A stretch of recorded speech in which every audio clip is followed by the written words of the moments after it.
அனைவருக்கும் வணக்கம். சற்றுமுன் வெளியான முக்கிய அறிவிப்பின்படி குடும்ப அட்டைதாரர்கள் அனைவரும் பயன்பெறும் வகையில் வருகிற பொங்கல் பண்டிகை முன்னிட்டு ரேஷன் அட்டைக்கு பொங்கல் பரிசு தொகுப்பு மற்றும் ரொக்க பணம் வழங்குவது குறித்தும் மேலும் பொதுமக்களுக்கு முக்கியமான அறிவுகளை தமிழக அரசு வெளியிட்டுள்ளது. இதுல என்னென்ன அறிவுகள் வெளியாகியுள்ளன என்பதை பற்றி விரிவாக நம்ம வீடியோல பார்க்க போறோம்.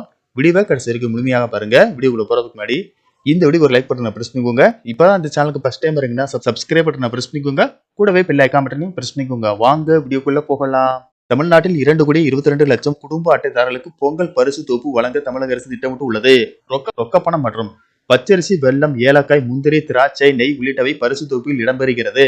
கூட்டுறவு உணவு மற்றும் நுகர்வோர் பாதுகாப்பு துறை தொடர்பாக வெளியிட்டுள்ள பொங்கல் பரிசு தொகுப்பு 2026 டோக்கனில் கடையின் பெயர், குடும்ப அட்டைதாரர் பெயர், குடும்ப அட்டை எண், கிராமம், தெரு, டோக்கன் எண் ஆகிய விவரங்கள் இடம்பெற்றுள்ளன.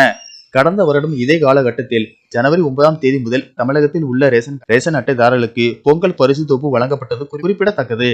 இதற்கிடையே அரசு பொங்கல் பண்டிகைக்கான கரும்பு கொள்முதலை ஜனவரி மாதத்தின் முதல் வாரத்திற்கு பிறகு மட்டுமே தொடங்க திட்டமிட்டுள்ளதாக தெரிவிக்கப்படுகிறது. வரவிருக்கும் பொங்கல் பண்டிகை முன்னிட்டு தமிழக அரசு ரேஷன் அட்டைதாரர்களுக்கு ரூபாய் 3000 ரொக்க பரிசு வழங்க முதல்வர் மு.க. ஸ்டாலின் முடிவு செய்துள்ளதாக தகவல் வெளியாகியுள்ளது.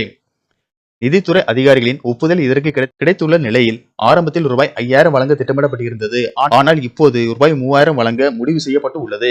மேலும் மகளிர் உரிமைத்தொகை திட்டம் ஏற்கனவே விரிவுபடுத்தப்பட்டு உள்ளது.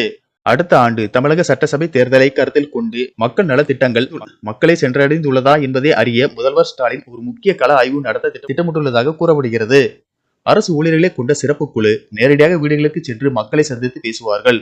பொங்கல் பரிசு, மகளிர் உரிமைத்தொகை மற்றும் பள்ளி உதவி போன்ற நலத்திட்டங்கள் அவர்களுக்கு கிடைத்துள்ளதா என விசாரித்து ஒரு படிவத்தின் மூலம் விவரங்களை சேகரிப்பார்கள். படிவத்தை சமர்ப்பிப்பவர்களுக்கு QR குறியீடு வழங்கப்படும்.